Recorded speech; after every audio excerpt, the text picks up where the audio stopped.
So, first of all, we should understand that what are the RBI circulars for IRAC and NPA norm.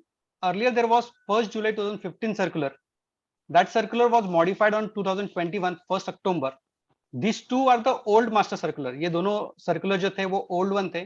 अभी 1 अप्रैल 2022 को master circular आया हुआ है आईरॉक और NPA norms का. तो ये जो सर्कुलर ये 77 पेजेस का है. तो एनपीए के बारे में सब कुछ गाइडलाइन इस सर्कुलर में अवेलेबल है. इसके अलावा 3 सर्कुलर जो लास्ट ईयर में आए थे 14 सितंबर 2020 को automation of IRAC and provision process and the 2 clarification circular 12th November and 15th February. These 2 circulars were clarification in the nature for the master circular 1st October 2021. So overall इस year में अपने पास कोई नया circular नहीं आया हुआ है.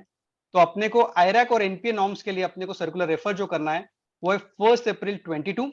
और इसके साथ में एक सर्कुलर जो आपको रेफरेंस बताऊंगा वो है आरबीआई सर्कुलर 14 सितंबर 2020 का. So first of all, we will go for 14 September 2022 circular. ये सर्कुलर कहता है कि आईरॉक नॉर्म जो है मतलब asset classification, income recognition, provisioning, ये सब कुछ आईटी सिस्टम के थ्रू होना चाहिए. जैसे आज आप बैंक में जाते हो तो बहुत सारी जगह पे ऑटोमेशन हो चुका है, but although there is automation, वहां पे मैन्युअल इंटरवेंशन इन्वॉल्व है. मतलब कि कहां पे अकाउंट एनपीए क्लासिफाई हो जाता है सिस्टम के through, but bank manager override करते अपने अथॉरिटी और वो मैन्युअल इंटरवेंशन करके अकाउंट को स्टैंडर्ड रखते हैं. तो यहाँ पे आपको इस आरबीआई सर्कुलर ने क्लासिफाई कर दिया है कि जो भी आपका एनपीए है, रिकॉग्निशन है, असेट क्लासिफिकेशन है, प्रोविजनिंग है, ये सब कुछ आपको सिस्टम के थ्रू होना चाहिए. अपग्रेडेशन है, डाउनग्रेडेशन है, तो ये दोनों भी सिस्टम के थ्रू होना चाहिए.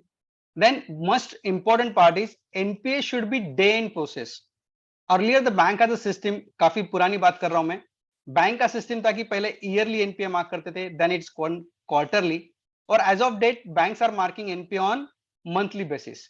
बट इस सर्कुलर के हिसाब से अभी एनपीए जो है वो डे बेसिस पे होना चाहिए. मींस जब बैंक अपना डेली क्लोजिंग करता है, ईच डे में क्लोजिंग में अगर अकाउंट 90 डेज नॉर्म्स नहीं फॉलो कर रहा है तो वो अकाउंट एनपीए होना चाहिए. तो ये आपको याद रखना है कि डे एंड प्रोसेस में एनपीए हो रहा है नहीं हो रहा है. Then overdues also should be the part of day end process. तो अभी ये सब चीजें आपको मैं बताने की कोशिश इसलिए कर रहा हूं कि यहाँ पे जो है कि आप जब ऑडिट करने वाले हो इस साल, तो ये काफी इंपॉर्टेंट फैक्टर हो जाएगा कि आप जब सीबीएस में जब ऑडिट कर रहे हो तो एनपीए इस तरह से हो रहा है नहीं हो रहा है. अगर classification completely CBS system through नहीं हो रहा है तो we have to make a regulatory violation. मतलब अपने को मेन रिपोर्ट में अपने को ऑब्जेक्शन लिखना है, because as per RBI with this circular everything should be automation. अगर कोई अकाउंट अपग्रेडेशन भी हो रहा है तो that should be through system. Interest reversal या फिर जो फीस रिवर्सल है वो भी ऑडिटिंग पॉइंट ऑफ व्यू आपको ऑटोमेशन थ्रू होना चाहिए. Then security value, NPA provision अगर आप देखेंगे तो एनपीए प्रोविजन जो है वो सिक्योरिटी के बेसिस पे रहती है.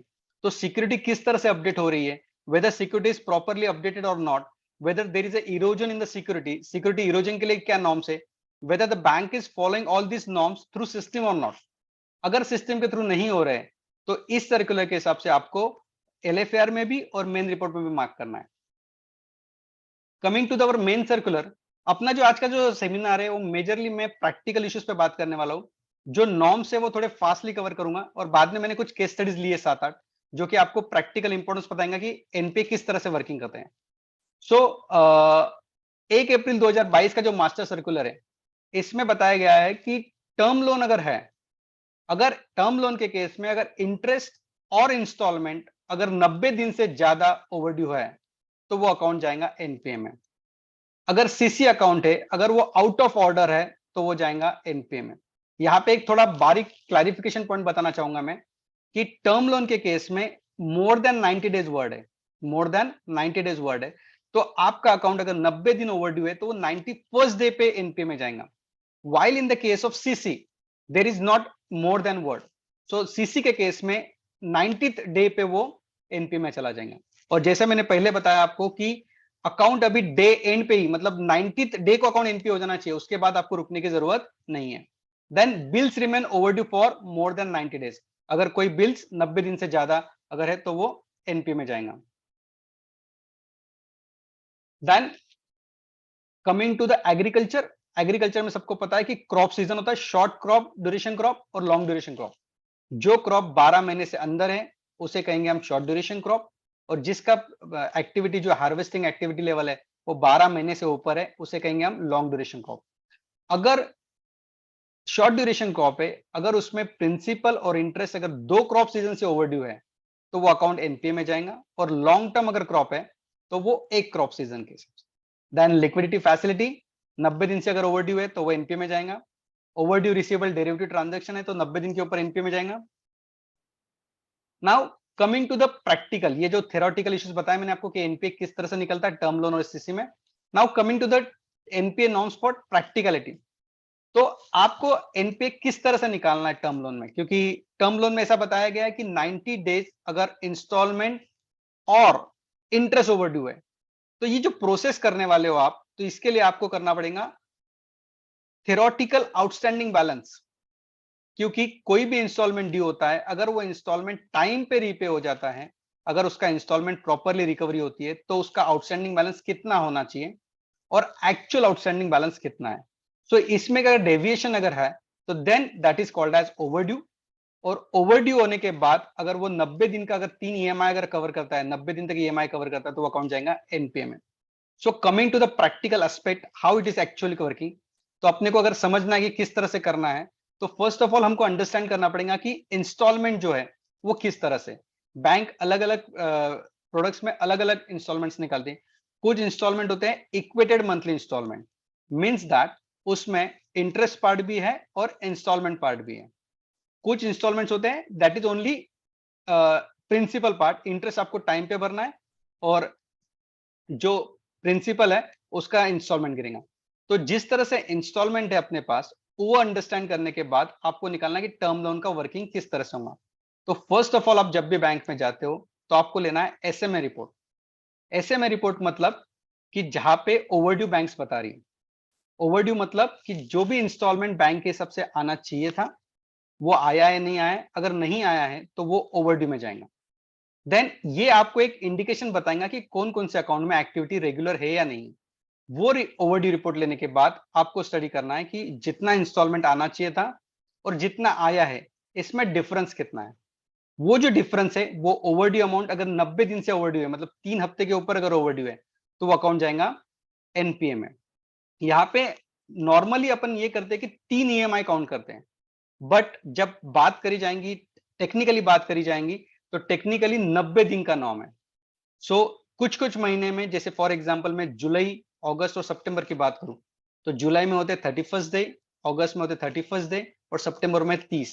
सो इस केस में 3 ईएमआई नहीं होंगे, बराबर है। तो 90 दिन के नॉर्म अगर आप फॉलो करते हो तो जुलाई के 31 अगस्त के दैट इज 62 और 28 सितंबर को अकाउंट चला जाएगा एनपीए में।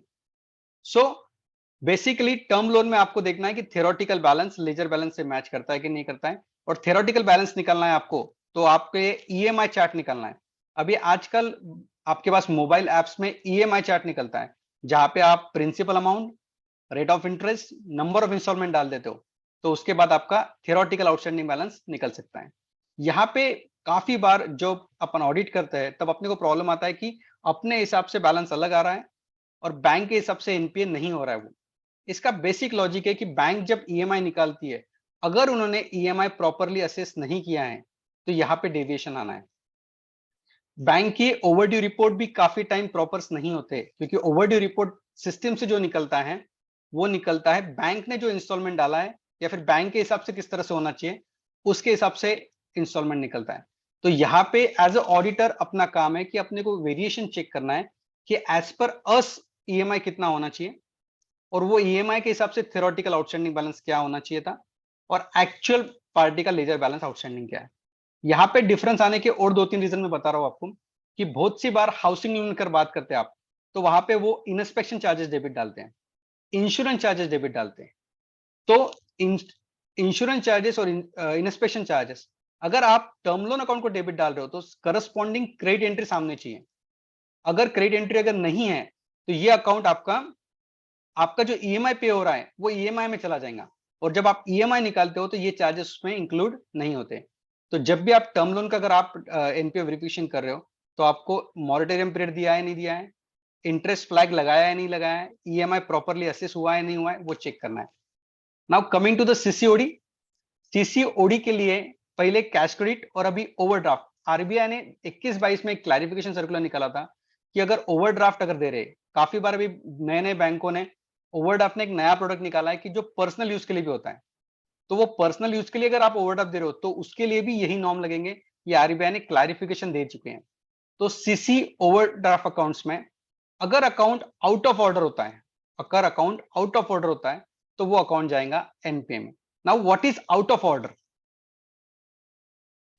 तो आउट ऑफ ऑर्डर की अगर डेफिनेशन देखें तो एज पर आरबीआई सर्कुलर, अगर पार्टी का outstanding balance continuously sanction limit और ड्राइंग लिमिट के 90 दिन के ऊपर अगर है, मतलब अगर आपका सैंक्शन लिमिट 10 लाख रुपए है और आपका बैलेंस सपोज 10,30,000 है और ये 10,30,000 कंटिन्यूअसली 90 दिन अगर जाता है, तो at the 19th day the account will become NPA.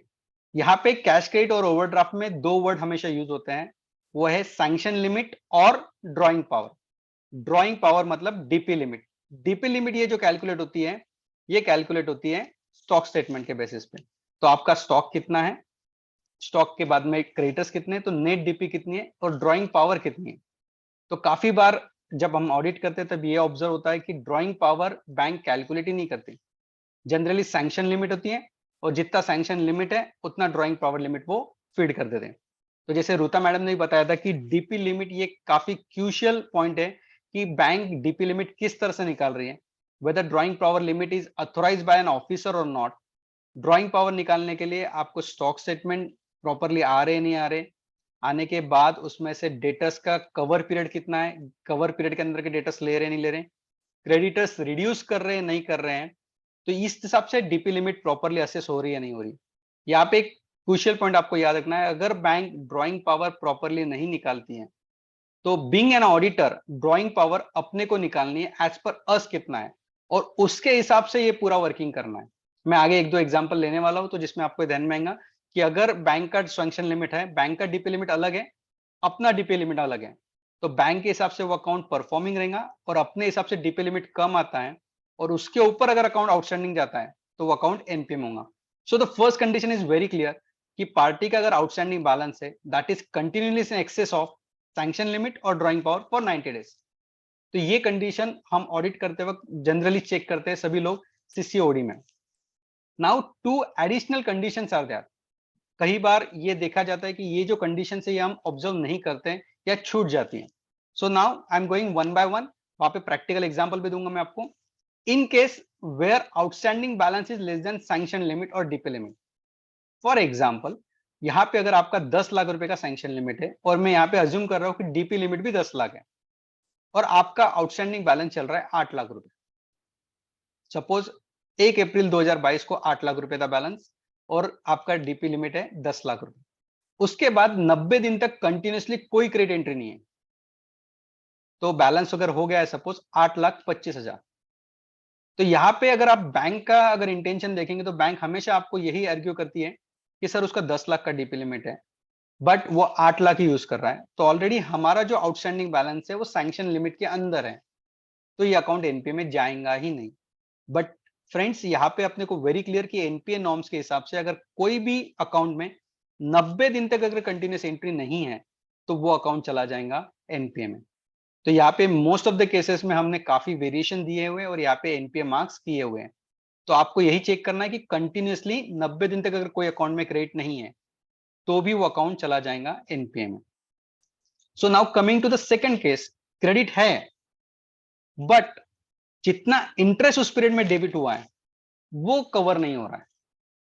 For example यहाँ पे एक केस स्टडी अपन चलते हैं, केस स्टडी में समझ जाएंगे। तो यहाँ पे केस स्टडी देखिए कि cash credit limit mister A का कैश क्रेडिट लिमिट है 1 लाख रुपया।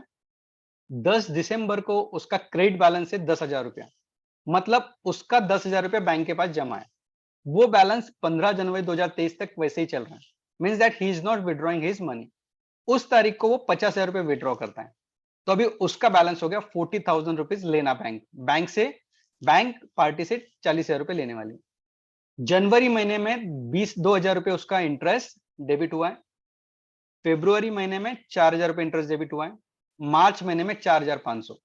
तो अगर ये टोटल ओवरऑल करूं मैं तो 40,000, 42,000, 46,000, 50,500। तो 31 मार्च को उसका बैलेंस है 50,500 रुपए और उसका कैश क्रेडिट लिमिट है 1,00,000 रुपए। तो यहाँ पे पहला आप समझिए कि 1,00,000 रुपए उसका सैंक्शन लिमिट है और उसका आउटस्टैंडिंग बैलेंस है 50,500। The account is very well within the limit. तो ये अकाउंट एनपीए में जाएगा नहीं जाएंगे। तो फर्स्ट ऑफ ऑल अगर कोई भी अगर क्रेडिट एंट्री नहीं है तो 90 दिन तक अगर क्रेडिट एंट्री नहीं है, जैसे मैंने एग्जांपल में लिया है 10 दिसंबर से उसके अकाउंट में कोई भी क्रेडिट एंट्री नहीं है, अगर कोई भी क्रेडिट एंट्री अगर नहीं है तो अकाउंट चला जाएगा एनपीए में। तो यहाँ पे बैंक को आपको ऑब्जेक्शन देना है कि ये अकाउंट एनपीए में जाएगा। अगर सेकंड एग्जांपल ले रहा हूं मैं, अकाउंट में 25 दिसंबर को 10,500 रुपए क्रेडिट हो जाता है, 25 दिसंबर को 10,500 रुपए क्रेडिट हो जाता है। तो जो सेकंड कंडीशन थी कि 90 दिन में जो इंटरेस्ट डेबिट हुआ है, तो देखो जनवरी में 2,000 रुपए डेबिट जमा हुआ है, फरवरी में 4,000 और मार्च में 4,500, टोटल 10,500 रुपया इंटरेस्ट डेबिट है। और 25 दिसंबर को अगर 10,500 रुपए जमा हो चुका है तो अकाउंट एनपीए में नहीं जाएगा। अगर 10,500 की जगह पे अगर सपोज 10,000 रुपए आए जमा तो ये अकाउंट जाएगा एनपीए में। तो आपको जो सेकंड कंडीशन है, सेकंड कंडीशन आपको देखना है, the credits are not enough to cover interest debited during the previous 90 days. अगर 90 दिन तक कंटिन्यूस कोई क्रेडिट नहीं है तो वो एनपीए में जाएगा, और क्रेडिट है भी और उस पीरियड में अगर इंटरेस्ट सर्व नहीं है, उस पीरियड का जो इंटरेस्ट की टोटल है उतना अगर सर्व नहीं है तो वो अकाउंट जाएगा एनपीए में। नाउ टेम्पररी डेफिशिएंसीज, काफी बार स्टॉक स्टेटमेंट इरेगुलर आते हैं, तो बहुत से ऑडिटर पूछते हैं कि भाई स्टॉक स्टेटमेंट अगर इरेगुलर है तो हम उस अकाउंट को एनपीए में डाल सकते हैं क्या? तो आरबीआई ने यहाँ पे क्लैरिफाई कर दिया है कि स्टॉक स्टेटमेंट इरेगुलर है तो that can be called as temporary deficiency, और टेम्पररी डेफिशिएंसी की वजह से आप अकाउंट एनपीए में नहीं डाल सकते हो। कभी कभी अकाउंट जो है वो टेम्परली ओवरड्राफ्ट हो जाता है। फॉर एग्जाम्पल 10 लाख का अगर आउटस्टैंडिंग बैलेंस है तो कभी कभी 10,20,000, 10,40,000 चला जाता है। तो और कुछ टाइम के बाद, सपोज 7 डेज के बाद अगर अकाउंट वापस 10 लाख के अंदर होता है तो this is called as temporary OD और टेम्पररी डेफिशिएंसी। तो यहाँ पे आरबीआई का क्लियर इंटेंशन है कि अगर कोई टेम्पररी डेफिशिएंसी है तो अकाउंट उस वजह से एनपीए में नहीं जा सकता है। वो जो ओवरड्राफ्ट है वो कंटिन्यूसली अगर 90 दिन तक बाद अगर ओवरड्रॉन है तो वो एनपीए में जाएगा। Coming to the stock statement, stock statement में यहाँ पे बताया गया कि अगर non submission of stock statement है, कोई भी स्टॉक स्टेटमेंट पार्टी जब सबमिट करती है तो बैंक उसको 90 दिन तक वैलिड पकड़ती है। फॉर एग्जांपल 30 सितंबर का अगर स्टॉक स्टेटमेंट है तो उस स्टॉक स्टेटमेंट पे बैंक की जो डीपी है वो अक्टूबर, नवंबर, दिसंबर तक वैलिड रहेंगे। तो कोई भी स्टॉक स्टेटमेंट की वैलिडिटी 3 महीने तक डीपी बैंक यूज कर सकती है। यहाँ पे आरबीआई ने एक वेरिएशन दिया है कि अगर आप लार्ज बोरोवर हो तो लार्ज बोरोवर को एक कॉम्प्लेक्सिटी होती है कि अलग अलग जगह से स्टॉक कंप्लाई करना है, उसका स्टॉक स्टेटमेंट बना के बैंक को सबमिट करना है, तो इसमें काफी कुछ दिक्कतें आ सकती है। तो लार्ज बोरोवर को बैंक ने दिया है 180 दिन का नाउ, मींस सितंबर का जो स्टॉक स्टेटमेंट है बैंक ने अगर लार्ज बोरोवर के केस में सबमिट हुआ है तो वैलिड रहेगा वो मार्च एंड तक। But now what is the definition of the large borrower? Large borrower ये कैटेगरी जो है वो आरबीआई ने कहीं पे भी डिफाइन नहीं करी गई। तो now it is open ended question कि लार्ज बोरोवर मतलब क्या होगा। तो यहाँ पे आपको बैंक का पॉलिसी देखना है कि लार्ज बोरोवर मतलब क्या है, और अगर अपने को अगर कैटेगराइज करना है, अगर बैंक ने अगर आपको कोई एक्सप्लेनेशन नहीं दिया कि व्हाट इज लार्ज बोरोवर, तो वी में गो कि एलएफआर में अपन 2 करोड़ 5 करोड़ का एक लिमिट लेते तो वो अपन लार्ज बोरोवर पकड़ सकते हैं। बट यहाँ पे मोस्ट ऑफ द टाइम मैं एडवर्स रिमार्क ये सोच देखता हूँ कि हर केस में ऑडिटर 180 दिन का लिमिट काउंट करता है। मींस हर केस में वो देखता है कि सितंबर तक अगर स्टॉक स्टेटमेंट आ गया है तो वो अकाउंट एनपीए में नहीं जाएगा। बट फ्रेंड्स यहाँ पे ये जो केस है ये सिर्फ अवेलेबल है लार्ज बोरोवर के लिए, बाकी सब के लिए होगा 3 महीने का रूल। सो अगर कोई छोटा अकाउंट है 10 लाख, 20 लाख, 50 लाख, तो उस केस में वो अकाउंट आपको 3 महीने तक ही स्टॉक स्टेटमेंट मतलब दिसंबर का स्टॉक स्टेटमेंट आपके फाइल में चाहिए। So non submission of stock statement temporary deficiency है, बट अगर वो कंटिन्यूअसली है 180 दिन तक लार्ज बोरोवर के केस में और 90 दिन स्मॉल बोरोवर के केस में, तो वहां पे वो अकाउंट जाएगा एनपीए में। Coming to the non renewal, जैसे बहुत सी बार अपन बैंक में जाते हैं तो बैंक में अपने को एक क्वेश्चन मिलता है कि ये फाइल रिन्यूअल के लिए गई है। तो रिन्यूअल और रिव्यू जो है वो 12 महीने में एक बार होना चाहिए, बट काफी बार बोरोवर डॉक्यूमेंट सबमिट नहीं करता है तो वो रिन्यूअल नहीं हो पाता है। तो ये केस में जो रिन्यूअल नहीं हो पाता है ये केस में बैंक करती है शॉर्ट रिव्यू। तो काफी बार बैंक मैनेजर अपने को एक्सप्लेनेशन देते हैं कि ये शॉर्ट रिव्यू किया है सर, हमने अभी किया हुआ है, अभी दिसंबर में शॉर्ट रिव्यू हुआ है और अगला रिन्यूअल हम 3 महीने बाद करेंगे। तो एक चीज अपने को एज ए ऑडिटर ध्यान में रखना है कि short review has no validity from the auditors angle. Short review is only operational performance के लिए है और short review is for the bank. So अपने को देखना है कि रेगुलर रिव्यू या रिन्यूअल हुआ है नहीं हुआ है। अगर रेगुलर रिव्यू नहीं हुआ है तो वो अकाउंट हो जाएगा ओवरड्यू, और 180 दिन के अंदर रिन्यूअल नहीं हुआ तो वो अकाउंट चला जाएगा एनपीए में। काफी बार इसमें जब हम ऑडिट ऑब्जर्व करते हैं तो वहां पे पता चलता है कि वो फाइल जो है वो आरओ लेवल पे गई है, वहां पे प्रोसेस चल रहा है और वहां से आने के बाद सर वो रिन्यूअल हो जाएगा। तो we don't have to bother about all this things. Last renewal अपने को चेक करना है और लास्ट रिन्यूअल के बाद अगर 180 दिन तक अगर रेगुलर रिन्यूअल नहीं हुआ है तो वो अकाउंट 180 दिन के बाद एनपीए में चला जाएंगे। Short review is only for the bank performance. Now income recognition and reversal of the income. So कोई भी अकाउंट में एनपी अगर अकाउंट है तो उसमें आप इनकम रिकॉग्नाइज नहीं कर सकते हो जब तक उसका रियलाइजेशन नहीं होता है। This case is also applicable in the government guaranteed accounts. Government guarantee account मैंने इसलिए बताया क्योंकि वहां पे अकाउंट एनपीए नहीं होता है, बट उसका जो इनकम रिकॉग्निशन है that is only on the basis of realisation basis. Then term deposit, मतलब डिपॉजिट के अगेंस्ट में जो लोन है, एनएससी के अगेंस्ट के जो लोन है, केवीपी, एलआईसी, इसके रियलाइजेशन ऑफ इनकम, ये अकाउंट एनपीए नहीं होते हैं, subject to have adequate margin. अगर मार्जिन नहीं है तो ये अकाउंट भी आप एनपीए में जा सकते हैं। और इंटरेस्ट रिकॉग्नाइज भी करना है इस अकाउंट में तो सब्जेक्ट टू एडिक्वेट मार्जिन। अगर मार्जिन मेंटेन नहीं होता है तो आप इसका इंटरेस्ट रिकॉग्नाइज नहीं कर सकते। काफी बार अपने को मॉरेटोरियम पीरियड मिलता है, तो मॉरेटोरियम पीरियड में आपने क्या करना चाहिए। जैसे अगर कोई पीरियड में अगर कोई लोन को अगर आपने 6 महीने का मॉरेटोरियम दिया है, मॉरेटोरियम मतलब कि इस पीरियड में आपको इंटरेस्ट कैपिटलाइज होने वाला है, तो आप इसको रिकॉग्नाइज करेंगे या नहीं करेंगे।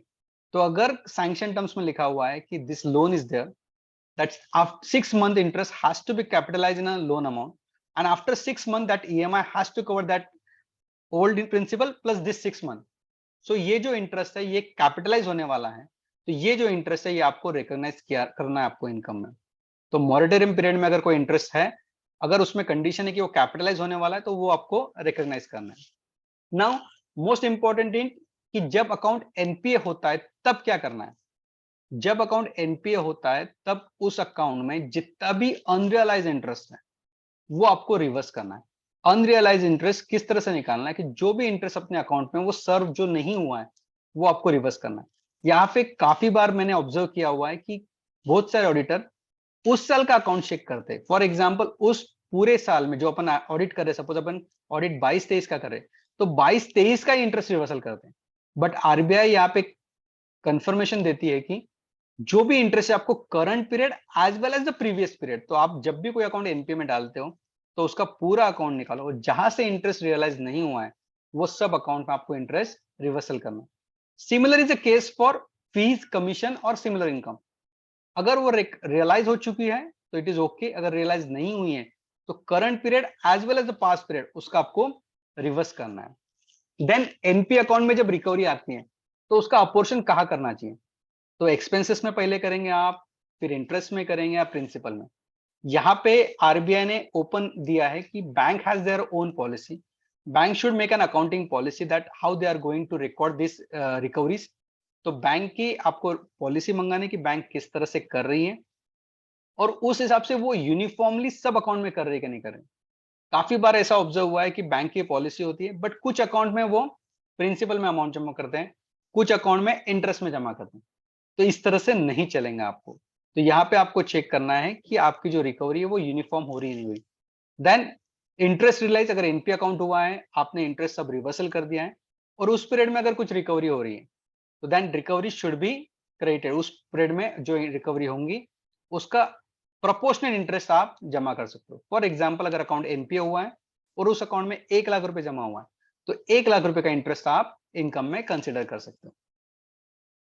Now the next one is very important कि काफी बार ये जैसे कोऑपरेटिव बैंक की बात करूं या फिर मैं नेशनलाइज बैंक की बात करूं, बहुत से बारे बार सीसीओडी अकाउंट्स होते हैं और सीसीओडी अकाउंट्स में ट्रांजैक्शंस नहीं होते हैं।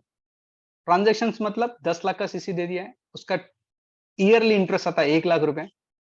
तो पार्टी क्या करती है, हर क्वार्टर में आती है इंटरेस्ट जमा कर देती है। या फिर ईयर एंड पे आती है अकाउंट एनपीए होने वाला है तो इंटरेस्ट जमा कर देती है। Now how to deal with this means they are not technically fit in the NPA norms of any above. 90 दिन का नॉर्म नहीं फॉलो हो रहा है, 180 दिन का नहीं, मतलब रिन्यूअल प्रॉपर हो रहा है, इंटरेस्ट रिकवर हो रहा है, क्रेडिट हो रहा है, 90 दिन का इंटरेस्ट रिकवर हो रहा है। फॉर एग्जाम्पल 10 लाख का रुपए का लोन है, उस पे ईयर एंड पे 1,20,000 का उसका इंटरेस्ट आउटस्टैंडिंग हुआ है। पार्टी 31 मार्च को आई, 11,20,000 पूरे अमाउंट 1,20,000 ब्याज जमा कर दिया और उसका बैलेंस आ गया 9,99,000। तो ये अकाउंट एनपीए में जाएंगे नहीं जाएंगे? टेक्निकली ये अकाउंट एनपीए में नहीं जाएगा और majority of us are not doing this accounts are NPA.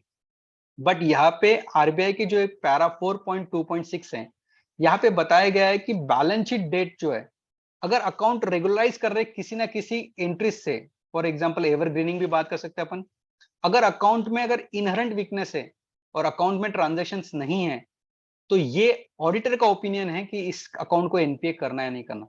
Technically this account is not NPA, but considering the inherent weakness और on the basis of data available with us, the we can make the account as NPA.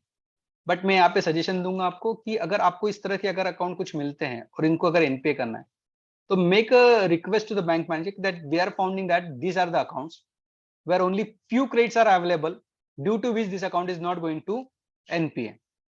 Now, but as per our observation, there are the inherent weaknesses in these cases that we want to make this account as NPA. Now, you make a satisfactory evidence, you make a confirmation that why we should not make this account as NPA. अगर आपको performing रखना है तो आप हमें explanation दो कि why.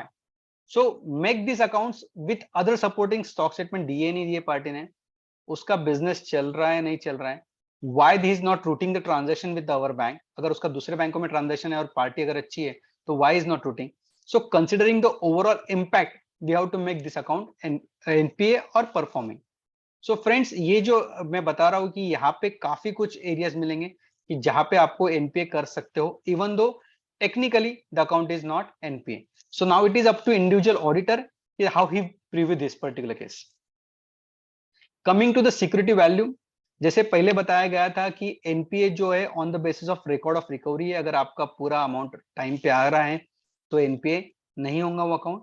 But यहाँ पे वेरिएशन है, अगर आपकी जो सिक्योरिटी वैल्यूएशन है, जैसे फॉर एग्जांपल बैंक ने लास्ट टाइम जो वैल्यूएशन किया था, उस प्रॉपर्टी का वैल्यूएशन था सपोज 5 करोड़ रुपए, और अभी अगर बैंक ने वैल्यूएशन किया है, अगर उसका वैल्यूएशन सपोज 2 करोड़ आए, means earlier valuation was 5 crore rupees, now valuation is 2 crore rupees, that is less than 50%। तो इस केस में आपको रिकॉर्ड ऑफ रिकवरी के बेस पे नहीं जाना है, तो ये केस में आपको डायरेक्टली अकाउंट जाएगा डाउटफुल कैटेगरी में। Try to understand this thing कि जैसे अकाउंट में परफॉर्मेंस अच्छा है, रिन्यूअल हो रहा है, सब कुछ चीजें, बट वैल्यूएशन में अगर इरोजन आया है तो उस केस में डायरेक्टली वो क्लासिफिकेशन होगा डाउटफुल में। Now there is again something fraud is happen और something there is a misappropriation of the property, और आपका आउटस्टैंडिंग बैलेंस है सपोज 1 करोड़ रुपया, और आपका प्रॉपर्टी का valuation suppose 10% of outstanding balance से कम है, 10% मींस सपोज 9 लाख अगर प्रॉपर्टी का वैल्यूएशन है, तो ये केस में डायरेक्टली अकाउंट जाएगा लॉस में। तो फर्स्ट 50% और 10%, 50% था असेसमेंट का, for example last time bank ने जो असेस किया था और अभी कितना वैल्यूएशन है, और 10% कैटेगरी है कि आउटस्टैंडिंग बैलेंस कितना है और उसकी सिक्योरिटी वैल्यू कितनी है। अगर value of security less than 10% है तो डायरेक्टली लॉस कैटेगरी, और 50% से अगर इरोजन हो गया वैल्यू में तो doubtful category. Coming to NPA norms exceptions, जैसे मैंने पहले बताया कि NSC, IVP, KP, KVP, Kisan Vikas Patra, life insurance need not to be treated as NPA. इस अकाउंट में अगर आपका इंटरेस्ट सर्व नहीं भी है तो भी अकाउंट आपको एनपीए नहीं करना है। बट यहाँ पे एक इंपॉर्टेंट कंडीशन है that security cover is sufficient to cover the outstanding balance. अगर मार्जिन मेंटेन नहीं हो रहा है, अगर सिक्योरिटी जैसे फॉर एग्जांपल लोन की वैल्यू अगर हो गई 1,10,000 और सिक्योरिटी की वैल्यू अगर 1 लाख है, तो ये केस में अकाउंट एनपीए हो सकता है। तो यहाँ पे दो बातें याद रखनी है आपको कि अगर सिक्योरिटी अगर सफिशिएंट नहीं है तो अकाउंट एनपीए हो सकता है, और जब इंटरेस्ट रिकॉग्निशन की बात आएंगी तब सफिशिएंट मार्जिन बोला है। फॉर एग्जांपल अगर इसमें 20 तक का मार्जिन रखना है, 1 लाख की सिक्योरिटी वैल्यू है और 80,000 रुपया अगर उसका आउटस्टैंडिंग बैलेंस मतलब आउटस्टैंडिंग बैलेंस है, then you can recognise interest, meaning that interest recognition के लिए मार्जिन मेंटेन होना चाहिए और एनपीए नॉर्म्स के लिए सिक्योरिटी कवरेज मेंटेन होना चाहिए। Then central government guarantee scheme need not to be NPA, central government scheme NPA नहीं होंगी सिर्फ जब तक आपकी वो गारंटी गवर्नमेंट ने रिवोक नहीं की है। अगर वो रिवोक हो चुकी है तो वो अकाउंट एनपीए में चला जाएगा। Coming to the interest recognition, अगर रियलाइजेशन है अमाउंट का तो ही इंटरेस्ट रिकॉग्निशन होगा। Now we know the thumb rule कि that all facilities of the borrower, एक अकाउंट अगर बोरोअर का एनपीए हो गया है तो सब अकाउंट एनपीए हो जाएंगे। तो यहाँ पे याद रखना है कस्ट आईडी लेवल, अगर बोरोअर का कोई भी एक अकाउंट एनपीए चला जाता है तो सब अकाउंट एनपीए में जाते हैं। सिर्फ इसके लिए कुछ एक्सेप्शन है, दैट इज अगर primary agriculture credit cooperative society है, primary credit agriculture cooperative society है, तो उसके अलग अलग लोन अलग अलग अकाउंट होंगे। Then bill discounted against LC, यहाँ पे जो एलसी की बात कर रहा हूं मैं अपने बैंक की एलसी नहीं है, ये सामने वाले बैंक की एलसी है। अगर एलसी सामने वाली बैंक की है और उसके अगेंस्ट में अगर कोई बिल डिस्काउंट किया है और उस पार्टी का अगर बाकी कोई अकाउंट एनपीए होते हैं तो बाकी सब अकाउंट एनपीए में काउंट होंगे। बट ये जो बिल डिस्काउंटिंग है वो एनपीए में काउंट नहीं होगा जब तक सामने वाली बैंक वो एलसी रिवोक नहीं करती। जब वो बैंक एलसी रिवोक कर देंगी तभी अकाउंट भी एनपीए में चला जाएंगे। Third one is for agriculture account, अगर एग्रीकल्चर अपन जॉब करते हो कि एग्रीकल्चर, बहुत सी बार मैंने देखा है कि ऑडिटर्स क्या करते हैं कि एग्रीकल्चर अकाउंट अगर एक एनपीए में करते हैं तो उस पार्टी को पूरे एक्सेल में सॉर्ट आउट करते हैं, उस पार्टी के सभी अकाउंट एनपीए कर देते हैं। एग्रीकल्चर अकाउंट एनपीए करना इतना आसान नहीं है। एग्रीकल्चर अकाउंट में रिस्ट्रक्चरिंग जो है, नेचुरल कैलामिटी की वजह से जो रिस्ट्रक्चरिंग होता है, इसके लिए अलग अलग नॉर्म एप्लीकेबल होते हैं। तो हर अकाउंट एक पार्टी का एक ही जो बैलेंस है इसके दो पार्ट कवर होते हैं, करंट ड्यूज और एक पास्ट ड्यूज। तो करंट ड्यूज के लिए लगेंगे आपके रेगुलर नॉर्म और पास्ट ड्यूज के लिए नाम लगेंगे अलग। तो एक ही पार्टी के एक ही अकाउंट के जो दो टुकड़े हुए करंट ड्यूज और पास्ट ड्यूज, ये दोनों का क्लासिफिकेशन अलग अलग हो सकता है। सो थंब रूल आपको देखना है कि एक पार्टी का अगर एक अकाउंट है तो एनपीए में है तो सब अकाउंट एनपीए में जाएंगे एक्सेप्ट दिस 3 बारिंग।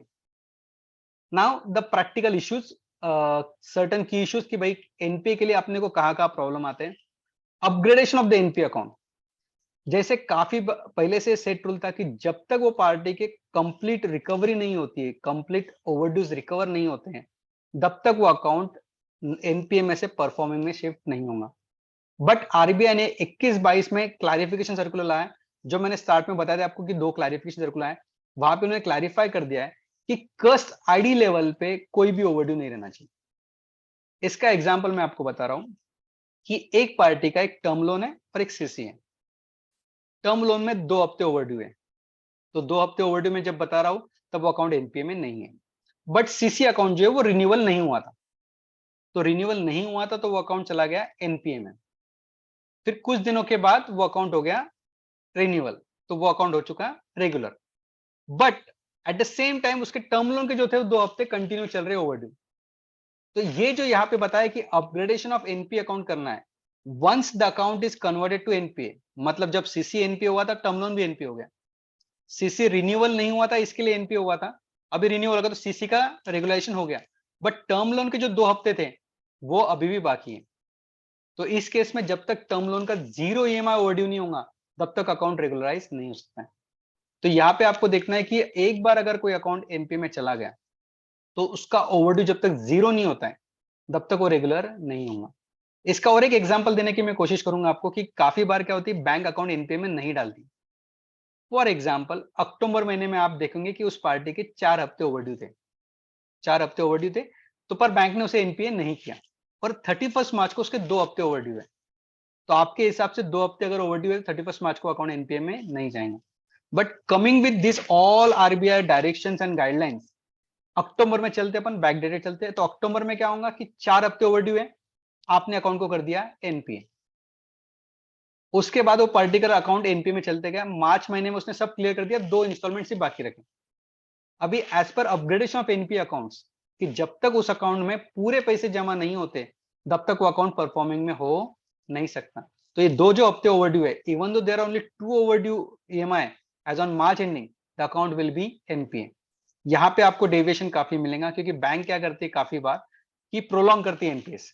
जैसे अगर ऑटोमेशन की बात करूं मैं, तो ऑटोमेशन में एनपीए तो आपका डेली बेस पे हो जाना चाहिए, पर अगर ऑटोमेशन की वजह से एनपीए नहीं हो रहा तो बैंक प्रोलॉन्ग करती है और मार्च एंड में अगर उसके ईएमआई रिकवर हो गए, 3 ईएमआई के नीचे अगर ओवरड्यू है तो अकाउंट को परफॉर्मिंग बताती।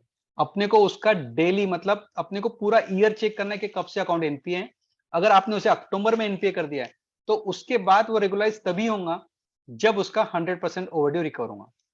नाउ रिव्यू और रिन्यूअल इश्यू, ये मैंने आपको पहले भी बताया।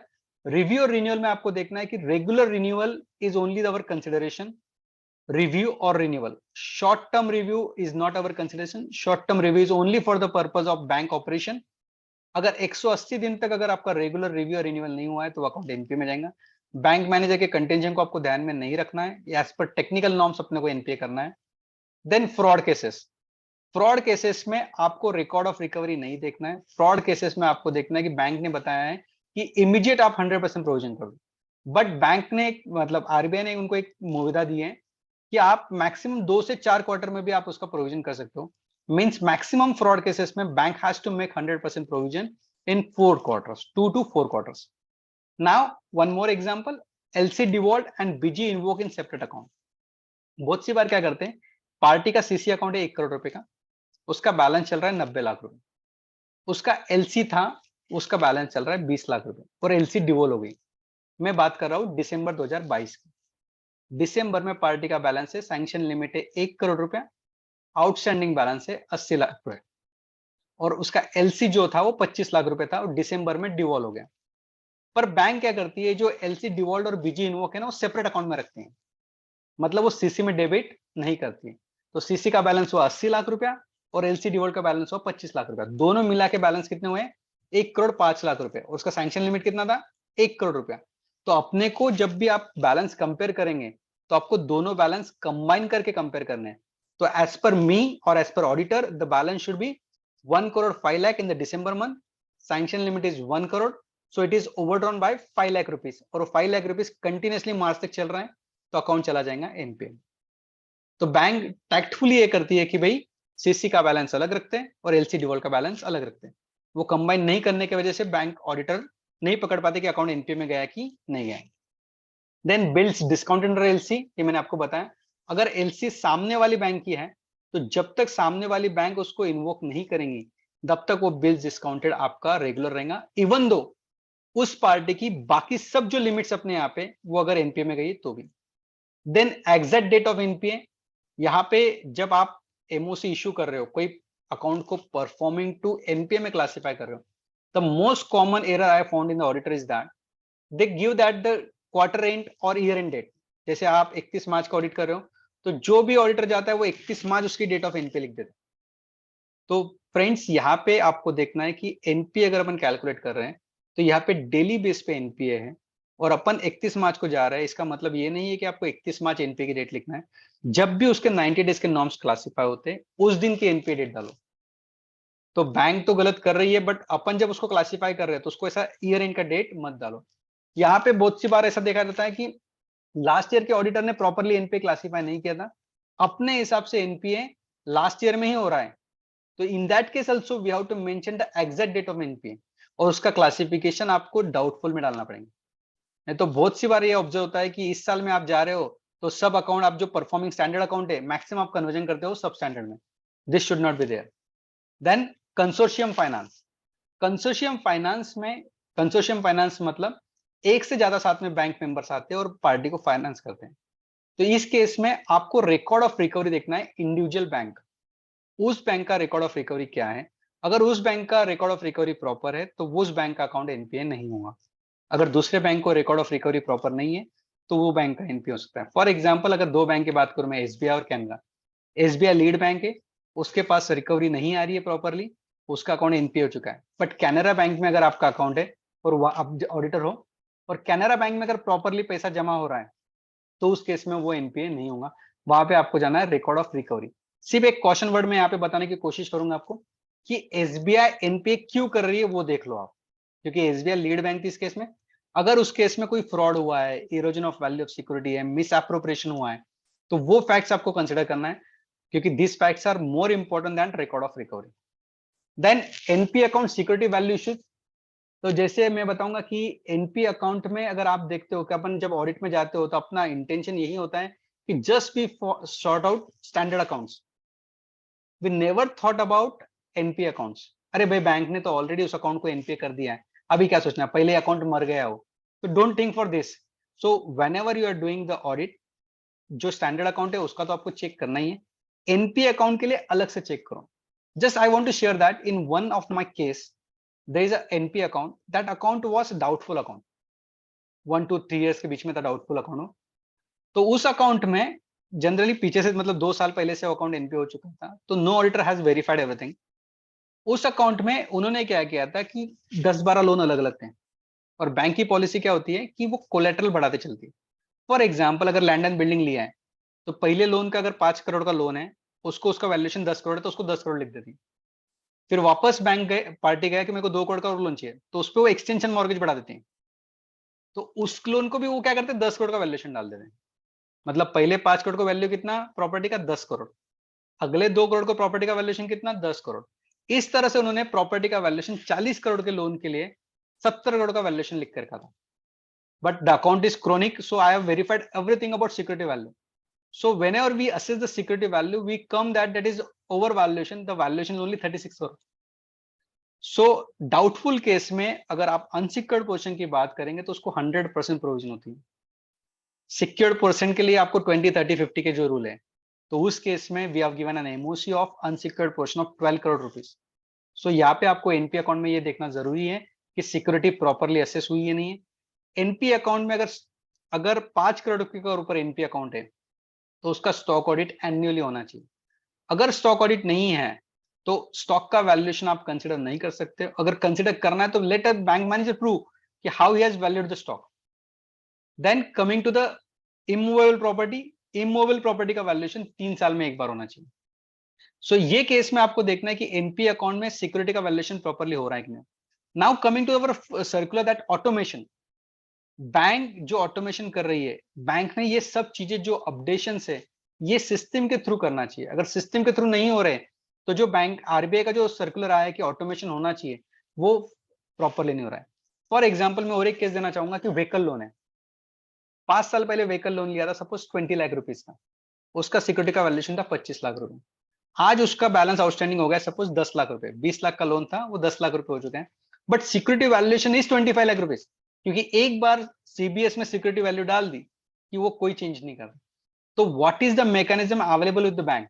10 साल पहले या 5 साल पहले व्हीकल की जो वैल्यू थी वही वैल्यू आज रहने वाली क्या? हर साल उसका डिप्रिसिएशन जाके वैल्यू कम होने वाली। तो यहाँ पे आपको देखना है कि बैंक की पॉलिसी क्या है। In case of agriculture loan, अगर एग्रीकल्चर लोन देख रहे हो आप, तो वहां पे आपको तो कॉमन एरर मिलेंगे आपको कि सब में आपकी वैल्यू फुल रहती है। ट्रैक्टर के केस में वैल्यू फुल रहती है, अगर बैंक मैनेजर को आपको जो ट्रैक्टर किधर है, तो ट्रैक्टर आपको कभी मिलेगा नहीं। तुमने इंस्पेक्शन किया है क्या? 5 साल से इंस्पेक्शन नहीं हुआ। तो how we can take this value as 100% secure? Then erosion of value of security के बारे में बताया मैंने, अगर 50% से अगर इरोजन होता है तो वो डाउटफुल में जाता है।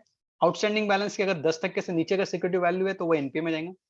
Advances against term deposit, IVP, KVP, LIC, adequate margin चाहिए, अगर एडिक्वेट मार्जिन नहीं है तो अकाउंट एनपीए में जा सकता है। Now coming to the drawing power, जैसे रूता मैडम का मैंने एग्जांपल दिया था, उन्होंने वही कंटिन्यू करता हूं मैं कि ड्राइंग पावर अगर बैंक ने प्रॉपरली कंप्यूट नहीं की है, आई कैन अश्योर दैट कि in most of the banks drawing power is not properly assessed.